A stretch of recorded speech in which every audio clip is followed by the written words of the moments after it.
विकल्प नहीं, बहुजन मीडिया ही हमारे समाज का जागरूकता का एक स्रोत है। यही तो सोचने वाली बात है कि इतना बड़ा भव्य यहाँ पर प्रोग्राम आयोजित किया जा रहा है। पूरे देश से यहाँ पर लोग आए हुए हैं, लेकिन एक भी वो मीडिया वाले लोग नहीं आए जिन मीडिया को हम लोग रोज रिचार्ज करवा के टीवी पर देखते हैं, डिश वालों को पैसा देते हैं। पर जो यूट्यूबर लोग इन सारी चीज़ों को दिखा रहे हैं उनको कोई नहीं पूछने वाला। अपना समाज पता है शुरू से ही भ्रमित रहा है। अपना समाज दारू पीने में पैसा दे देगा, कोई दारू पीने के नाम पे मांगे पैसा दे देगा। नाच होती है गांव में, वहाँ पे पैसा लुटा देगा। पर सामाजिक कार्य के लिए पैसा मांगा जाए तो उसके घर में प्रॉब्लम आ जाएगी। समाज के जागरूक करने वाले लोग हैं, उनके हाथों में कलावा होता है और माइक लेकर बाबा साहब की बात कर रहे होते हैं। तो जब तक ऐसे दो मुँहे सांप वाले समाज में जागरूक करने वाले लोग रहेंगे तब तक अपना समाज जागरूक नहीं हो सकता।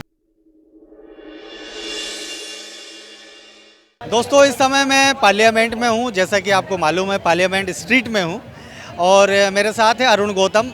नाम ही काफ़ी है, धाकड़ टीवी आपने देखा होगा, तो ये अरुण गौतम है। अरुण जी, आप जिस प्रकार से, जैसा चैनल का नाम है धाकड़, और उसी प्रकार से धाकड़ आप खबरें बताते हैं, आपको कभी ऐसा लगता नहीं कि मैं कुछ ज़्यादा एग्रेसिव हो जाता हूँ?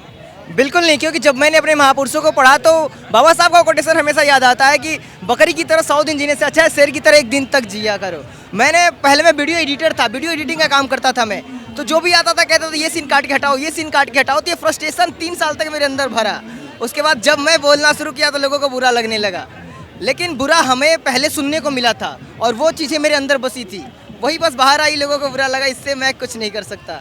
आपको इस समय कैसा लगता है जो बहुजन मीडिया जो काम कर रहा है, वो क्या मनु स्ट्रीम जो मीडिया है उसका विकल्प बन पाया है या बनने की ओर है? विकल्प नहीं, बहुजन मीडिया ही हमारे समाज का जागरूकता का एक स्रोत है। वही एक मात्र स्रोत बचा है कि उसके द्वारा हमारे समाज के लोग कुछ जान पा रहे हैं, समझ पा रहे हैं। नहीं तो जो मनवादी मीडिया है वो तो हमेशा हमें अंधकार में रखी थी और आज भी रखने का प्रयास कर रही है। अगर सोशल मीडिया ना आया होता तो हम कभी भी अंधकार से उजाले की तरफ ना गए होते। अच्छा अरुण जी, यहाँ पर आप तो काफ़ी साल से आते रहते होंगे, यहाँ पर आपने कभी जो मेन स्ट्रीम मीडिया जिसको हम रात दिन हमारे घर के लोग, हमारे समाज के लोग देखते हैं या पूरे देश के लोग देखते हैं, वो उसे कैमरे कहीं भी नजर आए आपको? यही तो सोचने वाली बात है कि इतना बड़ा भव्य यहाँ पर प्रोग्राम आयोजित किया जा रहा है। पूरे देश से यहाँ पर लोग आए हुए हैं, लेकिन एक भी वो मीडिया वाले लोग नहीं आए जिन मीडिया को हम लोग रोज रिचार्ज करवा के टीवी पर देखते हैं, डिश वालों को पैसा देते हैं। पर जो यूट्यूबर लोग इन सारी चीज़ों को दिखा रहे हैं उनको कोई नहीं पूछने वाला। पर जिन मीडिया के टीवी चैनलों को हम रिचार्ज करवाते हैं, घर में टीवी लगवाए हैं, उस मीडिया का एक भी कैमरा आपको इस प्रोग्राम में नहीं दिखेगा।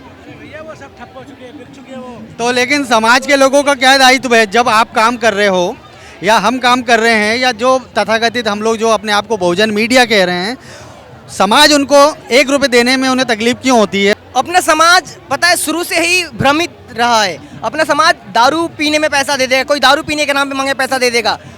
नाच होती है गांव में, वहाँ पे पैसा लुटा देगा। पर सामाजिक कार्य के लिए पैसा मांगा जाए तो उसके घर में प्रॉब्लम आ जाएगी। मंदिर में हवन कुंड करवाना हो, कर्ज लेके वो करवाएगा। पर समाज के लिए कुछ पैसा, कोई किसी को सहारा देना हो तो अपना समाज उस वक्त गरीब और लाचार असहाय हो जाता है। ऐसा नहीं कि अपने लोगों के पास पैसा नहीं है, पैसा तभी तो 10,000 5,000 देकर हवन कुंड करवाए जाते हैं, यज्ञ करवाए जाते हैं। थोड़ा सा चमारों के पास पैसा आ जाए तो तुरंत उनके घर में राम कथाएं शुरू हो जाती है। तो पैसा है अपने समाज के पास, पर सही जगह देने के लिए नहीं है बस। तो आपको क्या लगता है कि आने वाले समय में जिस प्रकार से काफ़ी लोग तो बहुत आगे बढ़ गए हैं और अच्छी अच्छी खबरें भी दिखा रहे हैं, लेकिन बहुत सारे लोग ऐसे हैं जो स्ट्रगल कर रहे हैं और अच्छा दिखाने की कोशिश करते हैं, लेकिन उन्हें बिना आर्थिक सहायता के वो कैसे आगे बढ़े? वो लोग हमेशा चाहते हैं कि अगर इन लोगों को बेचारों को ख़त्म करना है तो इन्हें आर्थिक रूप से कमजोर कर दो। जब ये आर्थिक रूप से कमजोर हो जाएंगे तो जाहिर सी बात है अपना पेट भरने के बारे में सोचेंगे और पेट भरने के चक्कर में किसी के सामने बिक भी जाएंगे या अपना काम छोड़ के कोई कंपनी में काम करने लग जाएंगे। मेरे बहुत सारे दोस्त जिन्होंने मेरे साथ चैनल बनाया था और बहुजन समाज को जागरूक करने के लिए काम करते थे, आज उनमें से बहुत सारे मेरे दोस्त फैक्ट्रियों में काम कर रहे हैं चैनल बंद करने के बाद, या बहुत सारे लोग बिक गए क्योंकि उनके पास कोई ऑप्शन ही नहीं था। अगर हमें जंतर मंतर ही आना हो तो किराया लगेगा आने जाने में, घर से निकलने के बाद 500 रुपया लग जाता है दिल्ली में घूमने के बाद। तो ये पैसे कहाँ से आएंगे? मजबूरी है, पेट भरना है तो कुछ करना पड़ेगा। नहीं, बिल्कुल आप इस बात को मैं समझ रहा हूँ। चलिए ठीक है, ये तो हमारा जो तकलीफ है, दुख है वो है। अब मुझे ये बताइए, जो इतनी सारी भीड़ आप जो ये देख रहे हैं, उस भीड़ को देखकर आपको ऐसा लगता है कि आने वाला समय बहुजन समाज का होगा? इसकी शुरुआत हो चुकी है, आने वाला समय हमारा ही होगा, क्योंकि सच्चाई कभी भी छुप नहीं सकती, ये हकीकत है। और अंधकार में लोगों को कब तक रखा जा सकता है? कभी ना कभी तो ये सूरज की किरणें आएगी और लोग जानेंगे। जब जानेंगे तो सब लोग बाबा साहब के दीवाने होंगे, क्योंकि बाबा साहब सत्य हैं और अंधकार में कब तक लोग जिया करेंगे। तो ये अभी बहुत कम भीड़ है। अगली बार देखिएगा यहाँ पे पैर रखने की जगह ना होगी। नहीं, मैंने भी ये सुना है कि अभी थोड़ी देर के बाद में इतनी ज़्यादा भीड़ हो जाएगी कि यहाँ पैर रखने की जगह नहीं होती यहाँ है। से आगे आप नहीं बढ़ सकते हैं। अगर आपको यहाँ से वहाँ जाना होगा तो आपको आधे घंटे लग जाएंगे। इतनी भीड़ अभी आगे हो चुकी है कि तो ये पूरे दिल्ली के लोग हैं कि आसपास के लोग भी रहते हैं? ये सिर्फ दिल्ली से ही लोग नहीं है, बल्कि यहाँ पर मैंने देखा है, कई सालों से मैं यहाँ आ रहा हूँ, मैं 5-6 सालों से आता हूँ हर साल यहाँ पे पूरे इंडिया से लोग आते हैं, क्योंकि दिल्ली में पूरे इंडिया से लोग रहते हैं। जो लोग भी अलग अलग प्रदेशों से रहते हैं वो इस दिन जरूर आते हैं यहाँ पर, क्योंकि यहाँ पर सभी प्रदेशों के लोग मिल जाते हैं। अब जैसे मध्य प्रदेश से है, मैं यूपी बिहार से हूँ, मिले हैं कि नहीं है यहाँ पे, तो बाबा साहब की वजह से यहाँ पे लोग मिल भी रहे हैं पूरे देश से एक जगह पे। अभी कुछ लोग और मिल रहे हैं, सामने खड़े हैं। तो अरुण भाई, आप आखिर में कुछ संदेश देना चाहते हैं? मैं बस यही संदेश देना चाहूँगा कि इस दुनिया में बाबा साहब ने खुद कहा था कि सबसे पहले खुद को मजबूत करना चाहिए। अगर हम मजबूत होंगे तभी हम समाज को देख सकते हैं। अब बहुत सारे ऐसे लोग हैं जो मतलब समाज के लिए एकदम 100% वो हो जाते हैं, लेकिन ऐसा कभी नहीं करना चाहिए, वरना समाज ही उन्हें ना पूछेगा।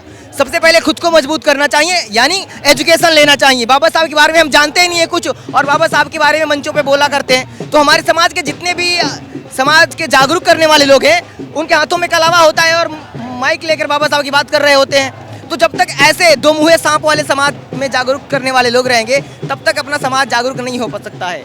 अरुण जी ने काफ़ी महत्वपूर्ण बात करी है कि दो मुँहे सांप, जब तक हम उन्हें पहचानेंगे नहीं और जब तक हम ये नहीं समझेंगे कि कौन समाज के लिए सही काम कर रहा है, कौन अच्छी विचारधारा के साथ काम कर रहा है, जब तक हम उसे महत्व नहीं देंगे, उसे समझेंगे नहीं, तब तक हो सकता है कि हम भटकाव में बने रहें। अरुण जी, आपने हमसे बात की, उसके लिए बहुत बहुत धन्यवाद। आप देख रहे हैं WLBS न्यूज। चैनल को सब्सक्राइब करना और बेल आइकन को प्रेस करना ना भूलें।